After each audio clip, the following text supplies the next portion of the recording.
Well, inflation has been a hot topic in recent years. And although it's coming back a little bit more, it is still very important in retirement planning. And today we're going to explore some ways to adjust your strategy in 2025 to help inflation proof what you've built.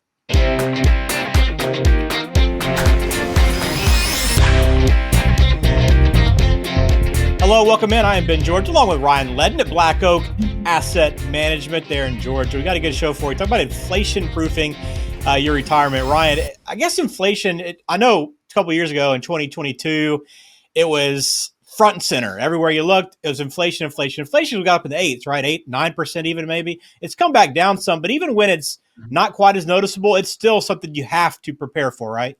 Yeah, you got to take it into account. But yeah, I remember 2022 and after. I mean, some people, when we're doing retirement plans for our clients, they're like, "Oh, let's put in 7, 8%," and I'm like, "Okay, that's fine because that's what we're currently in. But how long do you want to do that for?" Well, for forever. I'm like, well, I don't think it's going to be like that forever. If so, we're going to have a retirement catastrophe across the board, and no one's going to be able to afford to be in retirement. So I'm okay with making adjustments like that. You still look at historical data, and it's still between that kind of hovering around that 3% mark or so.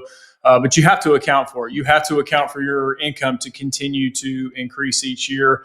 And because life is not stagnant, so things are going to cost more. Just your everyday items are going to cost more. So having that conversation is a little bit easier now than it was 5, 10 years ago. Most people are like, what inflation? They hardly even account for it. So it's easier to have that discussion now. You definitely have to account for it and increase your income as inflation goes up each year. Yeah, we're going to talk about this a little bit again. If you want to talk with Ryan, you can always, anytime, go to speakwithryan.com and set up a time to meet with him to start discussing what your financial picture looks like and how to address inflation, maybe if you haven't done that yet. But how has things changed here in recent years, Ryan, with the way I know you mentioned some people are like, hey, let's factor in 7 or 8%. But how has it changed the way people need to be planning for their financial future with the way we've seen this thing spike recently? Yeah, just being more cognizant of it and it being part of the mainstream conversation. It was not like that before. So again, going back to that point, so we'll do high inflation for several years, but the Federal Reserve, that's their charge. That is their job, is to continue to raise interest rates, or at least kind of keep them steady or slowly bring them down.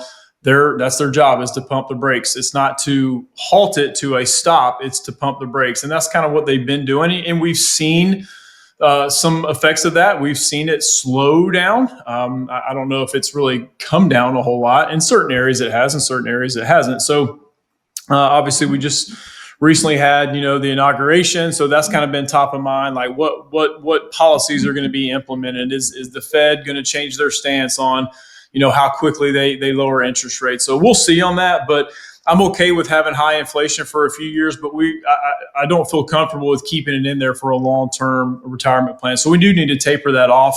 Again, you want some inflation. Some inflation is a good thing. You don't want deflation.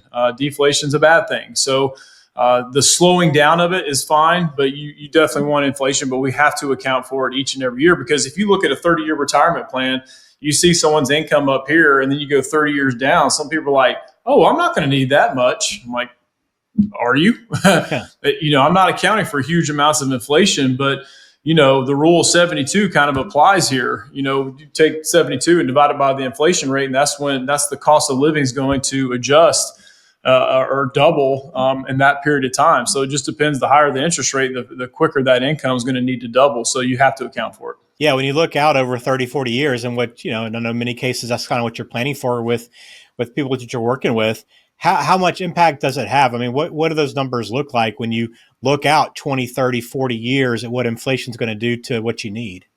Yeah, so kind of piggybacking that last thought, when you see someone's income, let's say they start out at whatever, $150,000, and then, 20, 30 years later, it's 300 grand. It's like, well, I'm not going to need that much. But so you just have to, sometimes you almost have to dial it back and do the reverse. And I know when I was a kid, I'm 47 years old now, as the recording of this, but I remember the house that we bought in Lilburn, which is a suburb of Atlanta. My dad paid $75,000, for that house. And now that's basically like a decent truck that you get now. So if you look at where house prices were then, obviously I know the interest rate environment was very, very different in the early 80s than it is now. So, and you fast forward to now and you're buying cars for that same price that you were buying houses for. So that's when it usually that light bulb moment goes off for a lot of people, like, oh yeah, that's true.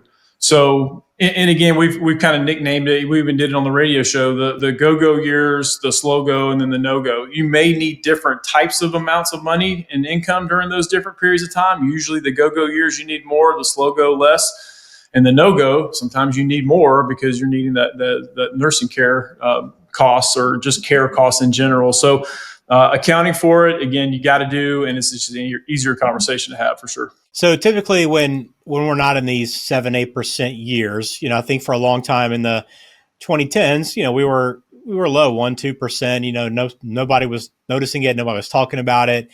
What percentage do you typically use, just generally planning, when things are just normal, everything's kind of regular? Do you kind of stick to that historical average, or what number do you typically use? We usually stick to that historical average if people request something different. And that historical average, so we use a financial planning software where the historical average is baked in, which is 2.54%, which may be a little bit light for right now. So we can go in and manually override that for a certain period of time, and then it just bakes back into that historical average. So that's usually what we use, and most people are okay with that. But again, we can manually change that up, and a lot of times I ask them, because again, when we design a plan, it's co-design. I get that it's what they pay us for, and that's our area of expertise. But we want feedback as well. Like, hey, what are you comfortable with? What do you want to use? And so it kind of gives them a little bit of buy-in on their financial plan too. So we ask them, and if they're okay with just using the default, then that's what we use. But we can manually change it if we need to. Talk about inflation proofing your retirement. So let's talk some strategies, Ryan, or investments. What are some typical things that you're utilizing with your clients at Black Oak Asset Management to help kind of offset this inflation and outpace it? What are some of the different approaches you're taking? Yeah, to outpace inflation, I mean, there's two main vehicles to outpace inflation, and this is historical data, going back to just like we were talking about with inflation, historical data. I mean, investing in the stock market, investing in real estate. In real estate's a very broad brush. Yeah. There's many areas that you can go down as far as real estate goes, but those have proven, historically speaking, to outpace inflation from a long-term perspective. They have their risk. They have times where they go backwards in value. We've seen that over our lifespan. So those are the two best, and that's where you still want to have a piece of that. Now, some people, real estate's intimidating. They want nothing to do with it, or vice versa. The stock market's intimidating for a lot of people. They don't get it. They don't understand it, but they see real estate. They can touch it, feel it. It makes more sense to them. But having a blended amount of that, I think that's great. Obviously, there's safer investments right now that are actually producing a little bit more yield that haven't in the past when interest rates were so low. So again, we talk about the seesaw. So if interest rates are here, bond prices are here. And then if interest rates do this, and bond prices are here. So for decades, it has been interest rates, bond prices. Okay, now we're in 2022, we saw the flip side of that. We saw where bonds took a big hit. Those are supposed to be quote unquote safer, but they still have interest rate risk. They don't have stock market risk, but they have interest rate risk. So again, having a little bit of blendedness of all that. And again, when the market's not doing well, it's nice to have safe investments that might not be outpacing inflation, but are still giving us a decent yield that can produce some of that income that you may just need to make adjustments from a month-to-month basis. Yeah, and strategies will be different for everyone. So if you want to see what's best for what you're trying to accomplish, what your goals are for retirement, again, go to speakwithryan.com to schedule a time to chat with him and begin talking through these things so you can understand your full financial picture.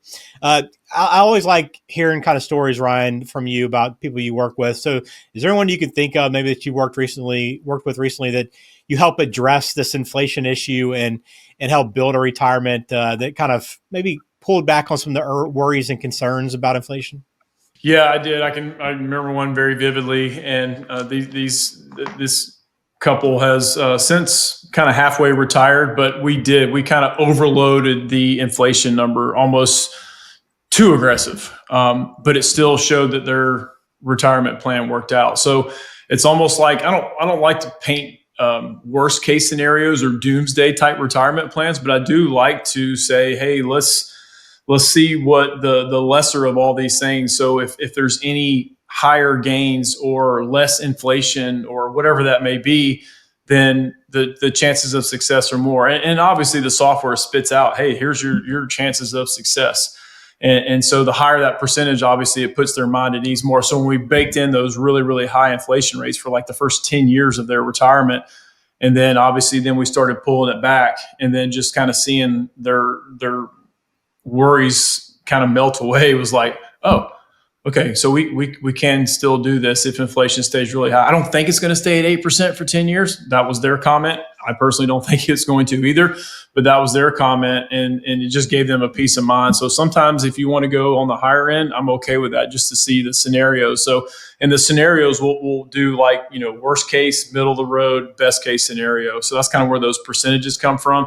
So when we say, hey, if this is the worst case scenario and your percentages are still really good, that's what gives people that peace of mind in retirement. That's great. So again, if you want that peace of mind, want to start building a plan that you can feel comfortable with and confident in retirement, go to blackoakam.com. You can learn more about Ryan and the team there, the process they utilize, but also you can schedule a time right now if you want to speak with Ryan.com. I know there's a lot to get into with inflation and investing around that. So hopefully it stays low for the recent or the coming years, but you never know. You got to be prepared either way.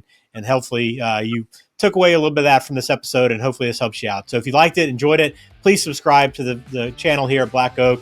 We'll have another video coming soon. Ryan, thanks again for your time.